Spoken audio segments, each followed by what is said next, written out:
नमस्कार विद्यार्थी मित्रांनो. तर स्वागत आहे पुन्हा एकदा तुमचं आपल्या जीडीसीए कॉलेज या चॅनलमध्ये. जसं आपण पूर्वी बोललो होतो की आपण एक नवीन व्हिडिओ घेऊन येणार आहे जीडीसीए किंवा जे सहकार क्षेत्र आहे त्याविषयी माहिती देण्यासाठी किंवा अजून व्यवस्थित माहिती देण्यासाठी, समजण्यासाठी, सहकार क्षेत्रामध्ये नोकरी आहेत का हे जाणून घेण्यासाठी. तर नोकऱ्या आहेत तर कशा आहेत, कशा प्रमाणात नोकऱ्या मिळतात किंवा लोकांना काय मिळतं हा जीडीसीए केल्यानंतर. एकंदरीत जीडीसीए बाजूला ठेवून आपण सहकार क्षेत्राचा जर विचार केला तर त्याच्यामध्ये काय नोकरी आहेत का नाहीयेत हे सगळं जाणून घेणं गरजेचं आहे. हा जो व्हिडिओ आहे हा पूर्ण अवेअरनेस बद्दल व्हिडिओ आहे. कारण बऱ्याचशा लोकांना जीडीसीए काय आहे, हे सहकार क्षेत्र काय आहे, बऱ्याचशा विद्यार्थ्यांना माहित नाहीये. आपण बऱ्यापैकी काय इंजिनिअरिंग करा, आयटी करा किंवा मेडिकल करा, या व्यतिरिक्त अजून बऱ्याचशा फील्ड आहे ज्याच्यामध्ये आपल्याला काम करता येतं, हे बऱ्याचशा मंडळींना माहित नाही. तर जे काही विद्यार्थी कॉमर्स ग्रॅज्युएट आहेत किंवा ग्रॅज्युएशन झालेलं आहे, इंजिनिअरिंग झालेलं आहे, बीए झालेलं आहे आणि पुढे काही करण्याची इच्छा आहे, जेणेकरून त्यांना थोडंसं काहीतरी स्टेबिलिटी मिळेल, आयुष्यामध्ये त्यांना थोडंसं काही करता येईल, या संदर्भात हा पूर्ण व्हिडिओ असणार आहे. व्हिडिओ पूर्ण शेवटपर्यंत बघा, जेणेकरून तुम्हाला समजेल की कशा प्रकारे काम करता येऊ शकतं सहकार क्षेत्रामध्ये. तर सहकार क्षेत्र हे जे आहे ते खूप मोठं क्षेत्र आहे. जसं पूर्वीच्या व्हिडिओमध्ये आपण बोललो होतो की सहकार क्षेत्राचा जो भारताच्या अर्थव्यवस्थेला सगळ्यात जास्त हातभार आहे, 60%हूनही जास्त ऍक्च्युली. तर या क्षेत्रामध्ये काम करण्यासाठी काय गरज आहे किंवा कुठे अप्लाय केलं पाहिजे किंवा काही गोष्टी जाणून घेणं गरजेचं आहे. सर्वात प्रथम जे आहे, आपण हे सहकार क्षेत्राचे फायदे जे आहेत ऑलरेडी बघितले आहेत. तुम्हाला त्याचाही व्हिडिओ आपण ऑलरेडी टाकलेला आहे, मी लिंक देतो दोन्ही व्हिडिओची, ते दोन जाऊन तुम्ही बघा. पण सहकार क्षेत्रात जसं हा जो क्षेत्र आहे सहकार क्षेत्र, या क्षेत्रामध्ये काम करणारे खूप कमी मंडळी आहेत ज्यांना माहिती नाहीये. कारण ग्रॅज्युएशन बीकॉम झाल्यानंतर आपल्याला माहिती असते की मला बँकिंगमध्ये जायचंय किंवा बाकीच्या सेक्टरमध्ये काम करायचंय. आता मोस्ट ऑफ द टाइम जे ग्रॅज्युएट मुलं आहेत, बीकॉम झालेली मुलं, सगळेच्या सगळे बँकमध्ये काम करत नाहीयेत. तुम्ही स्वतःही चेक करा, आपल्या आजूबाजूला जी मंडळी आहेत, तुमची मित्रमंडळी असतील किंवा कोणी असेल, तर ही जी मंडळी आहेत ज्यांचं बीकॉम झालेलं आहे, हे ग्रॅज्युएट बीकॉम जे आहेत, ही मुलं बँकेमध्ये सगळीच्या सगळी मुलं काम करत नाहीयेत. त्यातल्या त्यात ह्या जीडीसीए कोर्स बद्दल किंवा सहकार क्षेत्रात काम करता येतं याच्याबद्दल अवेअरनेस नाहीये, कॉलेजेसमध्ये सांगितलं जात नाही बऱ्यापैकी. कारण बीकॉम चालू आहे तर त्याच्यानंतर बँकेची तयारी, बँकेत जॉब करण्यासाठी ऍप्लिकेशन द्या, हे करा ते करा, या बऱ्याचशा गोष्टी ज्या आहेत ना त्या आपण फॉलो करतो आणि आपण करत राहतो आणि शेवटी आपण अकाउंट्समध्ये किंवा बँकेमध्ये काम नाही करत. आता जे अकाउंट सांभाळणारी मंडळी आहेत किंवा सीए जी लोक आहेत त्यांना ऑलरेडी या गोष्टीचं ज्ञान आहे, त्यांना ऑलरेडी माहित असतं. जर तुमचे कोणी मित्र असतील सीए, त्यांना विचारू शकता तुम्ही की जीडीसीए हा कोर्स असतो का किंवा याच्याबद्दल काही आहे का. तर ह्या ज्या गोष्टी आहेत त्या खूप महत्वाच्या गोष्टी आहेत. हा जो मुद्दा मी तुम्हाला सांगणार आहे खूप इम्पॉर्टंट पॉइंट आहे हा. तुम्हाला जर सहकार क्षेत्र समजलं, प्रॉपर त्या गोष्टी समजल्या तुम्हाला आणि व्यवस्थित तुम्हाला कळालं की कशा प्रकारे काम केलं पाहिजे किंवा कुठल्या गोष्टी फॉलो केल्या पाहिजे, तर हे जर समजलं तुम्हाला, तर कॉर्पोरेट सेक्टर सारखं किंवा कॉपरेटिव्ह सेक्टर सारखं दुसरं चांगलं क्षेत्र कुठलंच नाही. आणि त्याच्यामध्ये जर पाहाल तुम्ही, पगारही चांगला असतो, हळूहळू वाढतो ऍक्च्युली. पण त्या क्षेत्रामध्ये जे आहे काम करतात मुलं, त्यांना जर कळालं की कशा प्रकारे काम करता येतं, ऑडिट कशा प्रकारे चालतं, प्रत्येक गोष्ट जर बघितली, बारकावे बघितले जातले, सगळ्या गोष्टी चेक केल्या, तर तुम्हाला लक्षात येईल की तुम्ही आयटी इंजिनियर पेक्षाही जास्त पैसे कमवत आहे. हा खूप महत्वाचा पॉइंट आहे. कारण लोकांना माहीत नसल्यामुळे या दृष्टिकोनातून आपण विचारच करत नाही की काय काम करायला पाहिजे, कशा प्रकारे काम करायला पाहिजे. मोठा पॉइंट जर बघितला तर तो हाच आहे की लोकांना अवेअरनेस नसल्यामुळे ह्या क्षेत्रामध्ये काम करावं लागतं किंवा करायला पाहिजे हे लोकांना माहित नाही. जे जुनी मंडळी आहेत त्यांना आपल्याला फक्त एवढंच माहिती आहे, पतसंस्था असते किंवा दूध डेअरी असते, दूध संघ असतात किंवा जे बीबीआय दुकानं असतात ती म्हणूया. तर हे जे गोष्ट आहेत ना, ह्या सगळ्या गोष्टीमध्ये भरमसाठ प्रमाणात नोकरी उपलब्ध आहेत. आपण ते शोधत नाही, आपण बघत नाही. आणि इंजिनिअरिंग करा, त्यानंतर तुम्हाला दुसरीकडे जॉब बघावाच लागतो. ऑब्व्हियसली आयटी केला, आयटी मध्ये पण जॉब मिळतो तुम्हाला, पण आताही तिथे खूप कॉम्पिटिशन आहे. त्या कॉम्पिटिशनमुळेच तुम्हाला प्रयत्न करायचा आहे की ज्यांचं बीकॉम झालंय आणि त्यांना काही करायची इच्छा आहे, त्यांनी हा जीडीसीए कोर्स करून पुढे जाण्यात काहीच हरकत नाही. कारण हा कोर्स खूप जास्त तुम्हाला काही देतो. तुम्हाला पुढे बऱ्याचशा गोष्टीला तुम्हाला चालना मिळते. प्रत्येक वेळी तुम्हाला नवीन काहीतरी ऑडिट्स मिळतात. ते ऑडिट्स मिळून तुम्ही पुढे अजूनही पैसे कमवू शकता. खूप जास्त प्रमाणात पैसे मिळतात. पण ते आपण पहिल्यांदा काय बघतो की पैसे बघतो. उदाहरणार्थ जर बघायला गेलं तर पैसे आपण कसे बघतो हे सांगतो मी तुम्हाला. आपण पहिलं बघतो की पगार किती मिळतोय, सीटीसी किती आहे, कशा प्रकारे आहे. जर मला समजा इकडे 10,000 पगार आहे तर पुढची दुसरी कंपनी मला 20,000 देते, 15,000 देते किंवा 30,000 देते. असं करत करत आपण उड्या मारत मारत राहतो आणि त्या उड्या मारल्यामुळे आपण एका जागी स्टेबल राहत नाही. आणि स्टेबल न राहिल्यामुळे सगळ्यात मोठा प्रॉब्लेम हा होतो की आपल्याला कळतच नाही आपण काय करतोय.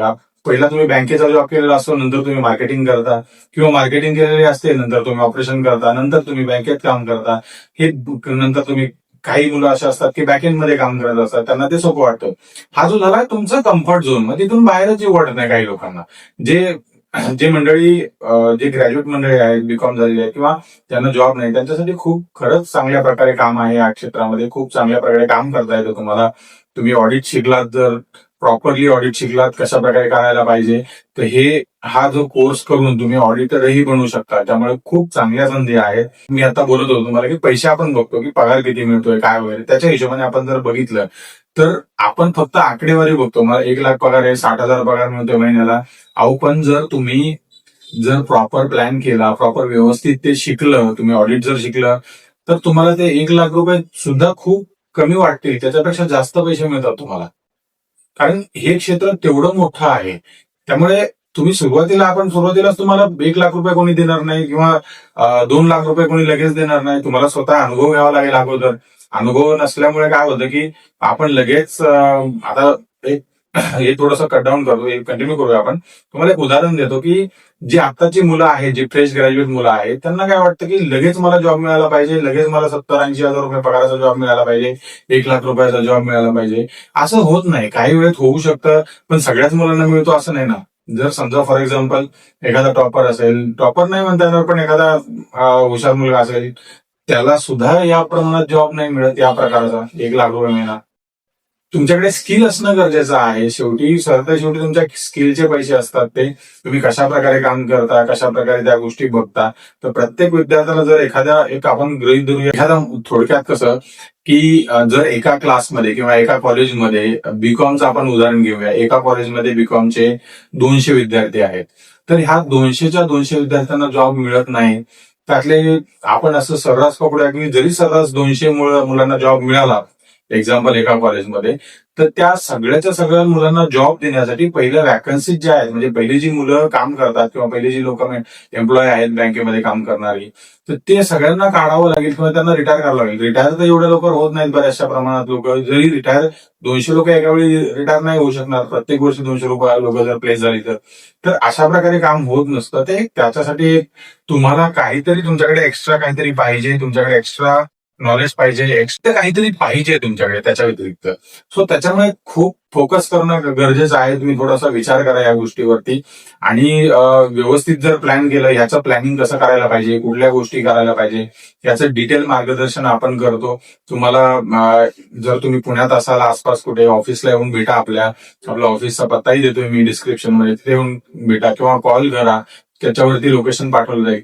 हे समोरासमोर तुम्ही डिस्कस करा. बघा, ह्या गोष्टीमध्ये खूप जास्त प्रमाणात आता समजायला लागले मुलांना, विद्यार्थ्यांना की जीडीसीए पण करायला पाहिजे. बरीचशी मंडळी अशी असतात 2-4 वर्ष झाली ग्रॅज्युएशन होऊन, 6 वर्ष झालेली असतात, काही करत नसतात, कुठेतरी एखाद्या वेगळ्याच फील्डमध्ये काम करत असतात जे आवडत नाही. मग बीकॉम घेणाऱ्या मोस्ट ऑफ द विद्यार्थ्यांचं कसं आहे की बँकिंग सेक्टर असतं, ऑडिट सेक्टर असतं, अकाउंट सेक्टर असतं. अकाउंट असल्यामुळे काय होतं की तुम्हाला ऑडिट्स ह्या ऑलरेडी शिकलेला असता तुम्ही, तर त्याच्यामुळे थोडंसं तुम्हाला त्या गोष्टीकडे कल जास्त असतो. सो त्याचाच एक पर्याय, जर सीए होता येत नाही काही विद्यार्थ्यांना, त्याच्यासाठी जीडीसीए करू शकता. तेही ऑडिट करता येतं. त्याच्यामुळे खूप चांगल्या प्रकारे संधी आहेत कॉपरेटिव्ह सेक्टरमध्ये. अजून खूप मोठं होणार आहे हे क्षेत्र. त्याच्यामुळे खूप लोकांना नोकरीच्या संधी उपलब्ध होणार आहेत. हे थोडंसं अर्ली स्टेजमध्ये सांगतोय आपण, कारण पुढे अजून ग्रो होणार आहे सेक्टर. तुम्ही बघा, हल्ली पूर्वीच्या ज्या पतसंस्था असतील किंवा ज्या सहकारी संस्था आहेत, त्याच्यामध्ये कागदोपत्री बऱ्यापैकी काम चालायचं, डिजिटायझेशन झालं नव्हतं त्यांचं. आता बऱ्याचशा ठिकाणी डिजिटायझेशन झालेलं आहे. बऱ्याचशा ठिकाणी तुम्ही मोबाईलवरती ऑपरेट करू शकता, इंटरनेटवरती ऑपरेट करू शकता. पतसंस्था आहे, सहकारी संस्था, त्या सगळ्यांचं डिजिटायझेशन झालेलं आहे. त्याचा खूप जास्त प्रमाणात फायदा होतो लोकांना. आणि हे झाल्यामुळे काय होतंय की नोकरी ऑलरेडी आहेत बाजारात, पण आपण त्या अप्लाय नाही करत. मग त्यासाठी इलिजिबिलिटी नसते ती आपली, किंवा आपण तिथं तिथपर्यंत पोहोचत नाही. सो ही इलिजिबिलिटी करून घेणं खूप महत्वाचं आहे.